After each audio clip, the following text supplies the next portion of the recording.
बिस्मिल्लाहिर्रहमानिर्रहीम। अस्सलामुअलैकुम मेरे तमाम देखने वाले सुनने वाले बहन भाइयों को मेरा बेहद सलाम। दुआ है कि अल्लाह पाक हम सब पे अपना फजलो करम फरमाए रखे। जी व्यूअर्स, तो मेरे बहन भाइयों, आज हम आपके एनएस किचन में आपके साथ शेयर करेंगे बहुत ही मज़ेदार सर्दियों की ऐसी सौगात जिसको बनाना बिल्कुल भी मुश्किल बात नहीं है। और यहाँ पे 7 से 8 मिनट में मैं आपको बता दूंगी कि आपने सूजी का टुकड़ियों वाला हलवा कैसे तैयार करना है। बिल्कुल मुश्किल बात नहीं है, इसको बनाना बेहद आसान है। न्यू कमर बच्चे और बच्चियां जो कुकिंग सीखना चाहते हैं वो इसको इजीली प्रिपेयर कर सकते हैं। सर्दियों के ठंडे ठार मौसम में हलवे को बना के आप बहुत अच्छी तरह से इसको स्टोर भी कर सकती हैं। जब आपका दिल करे रजाइयों में बैठ के आप इसको एंजॉय करें, आपके घर कोई गेस्ट आए तो आप उसके सामने इसको सर्व करें और ढेरों दाद वसूल करें। इसके साथ ही स्टार्ट करते हैं सूजी के टुकड़ियों वाले इस हलवे की रेसिपी को, जिसके लिए अल्लाह पाक के अता करदा नेमतों को हमने एक तरतीब से रख दिया है। और अब सबसे पहले हमने यहाँ पे ड्राई फ्रूट्स ले लिए थे, जिसमें अखरोट, बादाम और मूंगफलियाँ जो थी उनको मैंने क्रश कर लिया था। यहाँ पे 8 से 9 अदद ग्रीन इलायची हमने इस्तेमाल की है। 1 प्याली घी हमने यहाँ पे इस्तेमाल किया है। यहाँ पर हमने वाइट तिल इस्तेमाल किए हैं 1 प्याली। इसके साथ ही चीनी हमने यहाँ पे हाफ के जी इस्तेमाल कर 1 किलो हमारी सूजी थी तो चीनी इसके हिसाब से हाफ के जी बेस्ट मीठा रहेगा ये। और यहाँ पे सूजी हमने 1 किलो इस्तेमाल की है 1 kg। और 1 प्याली हमने यहाँ पे मलाइयों का इस्तेमाल किया है। मलाई जो दूध के ऊपर से आप इजीली उतार सकती हैं। इसके साथ ही हमने नारियल की 1 प्याली इस्तेमाल की है। और तमाम इंग्रेडिएंट्स जो हैं वो हमारी बिल्कुल रेडी हैं हलवा बनाने। तो मेरे बहन भाइयों, अब सबसे पहले वाइट तिल हैं उनको हम रोस्ट करेंगे। यहाँ पे एक नॉन स्टिक कढ़ाई के अंदर मैंने जो वाइट तिल हैं उनको डाल लेना है और जस्ट हल्की सी आँच के ऊपर हमने थोड़ा सा रोस्ट करना है कि ये अपना हल्का सा लाइट कलर जो है वो कर ले लें। अच्छा, यहाँ मैं आपको बताती चलूँ कि ड्राई फ्रूट्स को रोस्ट करने के बाद जो इनमें एक मज़ेदार सा क्रिस्पीपन आता है वो हमारे हलवे को बहुत मज़ेदार सा फ्लेवर देगा इंशाल्लाह। तो इसके साथ ही यहाँ पे हमने इसको रोस्ट कर लिया है तिलों को। ये हमारे बिल्कुल रेडी हैं, कुरकुरे मज़ेदार हो गए। साथ ही हम नारियल जो है उसको भी इसी तरह से रोस्ट कर लेंगे। तो मेरे बहन भाइयों, इसके साथ ही मूंगफलियाँ, अखरोट और बादाम जिन्हें हमने मोटा मोटा कूट लिया था उनको भी हम इसी तरह इसमें रोस्ट कर लेंगे थोड़ा सा, ताकि क्रिस्पीपन आ जाए। और अब ये हमारी जो तमाम ड्राई फ्रूट्स हैं ये बेहतरीन रेडी हो रही। तो मेरे बहन भाइयों, जैसा कि आप लोगों ने देखा कि ड्राई फ्रूट्स जो हैं उनको हमने रोस्ट कर लिया और इनको अब हम एक अलग बर्तन में इकट्ठा कर लेंगे सबको।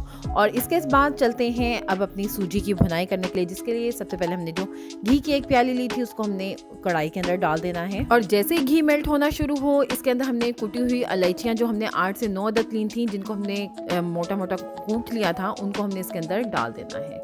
साथ ही हमने सूजी को भी इसके अंदर डाल देना है। 1 kg हमारी सूजी थी और इसको हमने बहुत अच्छी तरह से छान लिया था। तो मेरे बहन भाइयों, सूजी को घी में डालने के बाद सबसे अहम पॉइंट जो अब आता है वो है इसकी भुनाई करने। और यहाँ मैं आपको बताती चलूँ कि सबसे इम्पोर्टेंट पार्ट जो है वो हमारे हलवे में यही होता है कि इसकी भुनाई हमने कितनी आंच पे करनी है। और यहाँ मैं आपको बताती चलूँ कि इसकी भुनाई हमने मीडियम टू लो फ्लेम पे करनी है। हाई फ्लेम पे हमने इसको बिल्कुल नहीं भुनाई करना।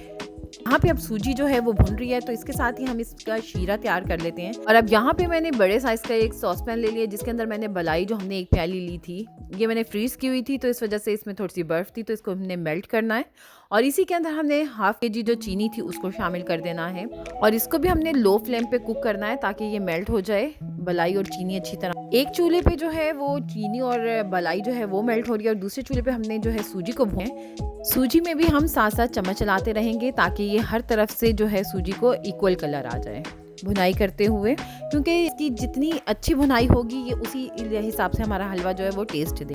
तो मेरे बहन भाई, अब यहाँ पे मलाई और चीनी जो है वो बेहतरीन मेल्ट हो चुके हैं और अब बारी आती है इसमें वो तमाम मेवा जात जो हमने रोस्ट किए हुए थे उनको शामिल की। मलाई और चीनी के शीरे में हमने इसमें शामिल कर देने हैं तिल, पिस्ता, बादाम और जो अखरोट रोस्ट करके रखे थे तिलों को और नारियल को सब हमने इसमें शामिल कर दिया। इनको एक बॉईल देना है। जैसे ही शीरे को एक उबाला है हमने इसका फ्लेम बंद कर देना है और साथ ही हमने अपनी ट्रेस जो थी उनको ग्रीस कर लिया घी या ऑयल, ताकि इस पे हलवा डालते ही साथ जो है वो चिपक ना जाए। और ब्रश की मदद से मैंने इसको ट्रेस को जो है वो ग्रीस कर लिया है। तो मेरे बहन भाइयों, जैसा कि आप लोगों ने देखा कि ट्रे भी हमारी ग्रीस हो चुकी हैं जिन पे हमने हलवा डालना है और शीरा भी हमारा मेवों के साथ पक चुका है, चीनी भी हमारी बिल्कुल रेडी। और अब चलते हैं सूजी की भुनाई की तरफ। इतनी अच्छी हमारी सूजी की भुनाई होगी, हमारे हलवे का टेस्ट उतना ही मज़ेदार बनेगा इंशाल्लाह। और अब यहाँ पे मैं मुसलसल चम्मच चला के इसको जो है हलवे को भुनाई कर रहे हैं बिल्कुल मीडियम फ्लेम पे। हाई फ्लेम हमने बिल्कुल नहीं करना। और जैसा कि आप देख रहे हैं कि सूजी ने कलर जो है वो हल्का सा चेंज करना शुरू कर दिया है और माशाल्लाह इसका बहुत ही खूबसूरत सा गोल्डन कलर है वो आना शुरू हो गया। और यहाँ पे भुनाई करते हुए खुशबू भी बहुत ही मज़ेदार आ रही थी और ये इस बात की अलामत है कि आपकी सूजी की जो है वो भुनाई बहुत ज़बरदस्त हो रही है। और अब माशाल्लाह जैसे इसने कलर चेंज किया तो इसके अंदर हमने जो शीरा और मेवे का जो हमने मिक्सचर बना के रखा था उसको हमने इसमें डाल दिया है। गरम गरम में ही डालना है और इसको हमने मिक्स करते जाना है।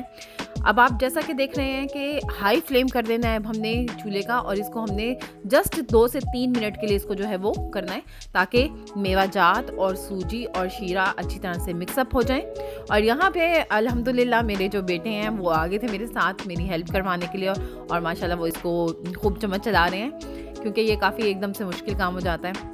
और माशाल्लाह हमारे हलवे का कलर बहुत ही शानदार आया है, बहुत ज़बरदस्त। और ये बना हुआ भी बहुत ही मज़ेदार था। एक ट्रे के ऊपर जो हमने ग्रीस करके रखी थी उनके ऊपर इसको हमने डाल के इसको गरम गरम को हमने सेट करना है क्योंकि ये बहुत ज़रूरी है वरना ठंडा होने के बाद ये बिल्कुल भी सेट नहीं होगा। तो ये जो छोटी छोटी सी टिप्स हैं इनको अगर हमें अख्तियार करें तो हमारा हलवा बहुत ही ज़बरदस्त शानदार सा टुकड़ियों वाला जो है वो तैयार होगा इंशाल्लाह। तो मेरे बहन भाई जैसा कि आप लोग देख रहे हैं कि एक बिल्कुल प्लेन चम्मच की मदद से मैं इसको थोड़ा थोड़ा करके प्रेस कर रही हूँ ताकि ये एक प्लेन सा जो है वो हमारे पास हलवे का जो है वो रेडी हो जाए ताकि हम जब इसकी कटिंग करें तो ये बिल्कुल एक जैसा जो हो हर तरफ से बने। इसको प्लेन करना बेहद ज़रूरी है कि हमारा जो हलवा है उसकी टुकड़ियाँ बेहतरीन कटें। और ये माशाल्लाह अब देखें जिस तरह से आप देखें इसकी लुक कितनी ज़बरदस्त आ रही है, हर तरफ से ये माशाल्लाह बिल्कुल एक जैसा इक्वल लग रहा है। और अब इसकी हमने पिज़्ज़ा कटर की मदद से कटिंग कर लेनी है। आप नाइफ़ की मदद से भी कर सकते हैं, कोई इशू नहीं है। और थोड़ा सा ये जैसे ही ठंडा हो तो आपने इसके अंदर कटिंग की जो है इसके वो शेप बना देनी है। अगर शेप आप अपने हिसाब से दे सकते हैं, चकोर कटिंग में अगर आपको पसंद है तो आप चकोर काट लें, डायमंड शेप में अगर आप पसंद करते हैं तो आप उसको उस तरह से कटिंग कर लें। तो यहाँ पे अब मैं जो है इसको कटिंग करती जा रही हूँ क्योंकि इसमें मेवे भी शामिल थे तो जिसकी वजह से पिज़्ज़ा कटर मैं यूज़ कर रही हूँ कि जो है ये कटिंग हो जाए। और अब जैसा कि आपने देखा कि कितना ईजीली हमने इसको जो है वो कटिंग कर रहे हैं और माशाल्लाह ये हलवा हमारा बहुत ही ज़बरदस्त बना था माशाल्लाह। और अभी मैं इसको इसकी फाइनल लुक भी आपको दिखाऊंगी कि आपको बताऊँ किस तरह से ये बहुत आसानी के साथ हमने इसको जब इससे अलग किया तो ये बहुत इजीली जो है वो टुकड़ियाँ जो हैं इसकी अलग हो गई थी। तो जैसा कि आप लोग देख रहे हैं कि एक प्लेन चम्मच की मदद से जब मैंने इसको नीचे से थोड़ा सा उतारा है तो ये बहुत इजीली जो है वो टुकड़ियाँ हमारी बन चुकी थी। और माशाल्लाह हलवा टेस्ट वाइज हमारा बहुत ही ज़बरदस्त बहुत हेल्दी सा तैयार हुआ था और ये सेहत के लिहाज से भी बेहतरीन ग़िज़ा है। इस सर्दी के मौसम में आप इसको बना के काफ़ी अरसे के लिए स्टोर भी रखते हैं, अपने टी टाइम का हिस्सा बनाएं इस हलवे को और ये बहुत मज़ेदार जो है वो आपकी एक मीठा आपका तैयार हो गया। और सर्दियों के इस मौसम में आप अपनी फैमिली एंड फ्रेंड्स के साथ इस हलवे को बना के एज अ गिफ्ट भी शेयर कर सकती हैं कि सर्दियों की सौगात के तौर पे। तो इसके साथ ही यकीन करती हूँ कि हलवे की ये आसान सी मज़ेदार सी रेसिपी आपको यकीनन पसंद आई होगी। जैसा कि आप लोगों ने देखा कि इसको बनाना बिल्कुल भी मुश्किल बात नहीं है, कितनी आसानी के साथ हमने इसको रेडी कर लिया। और थोड़ा सा अगर ये आपको मुश्किल लगे तो हल्का सा आप इसको नीचे से थोड़ा सा हीट करेंगे तो ये बहुत इजीली जो है उतर जाएगा ट्रे के ऊपर से। तो और ये देखें अब मैं इसको एक जो है बॉक्स उसमें भर के रख रही हूँ ताकि कभी आपका दिल करे जब भी तो आप इसको निकाल के आप खा सकते हैं। एक ही दफ़ा बना के आप इसको कई दिन के लिए भी स्टोर कर सकते हैं। तो कोई मुश्किल बात नहीं थी, इसमें कोई रॉकेट साइंस नहीं थी। यकीन करती हूँ कि सर्दियों के मौसम का ये हलवे की रेसिपी आपको यकीनन पसंद आई होगी। रेसिपी पसंद आई हो तो इसको लाइक कमेंट और शेयर ज़रूर करिएगा और मुझे ज़रूर बताइएगा कि ये रेसिपी आपको कैसी लगी। इसके साथ ही इजाज़त दे, अपनी बहन को दुआ में याद रखिएगा। चैनल सब्सक्राइब नहीं किया तो जल्दी से कर दें और बेल आइकन का बटन दबाना तो बिल्कुल भी मत भूलिएगा। अल्लाह हाफिज़।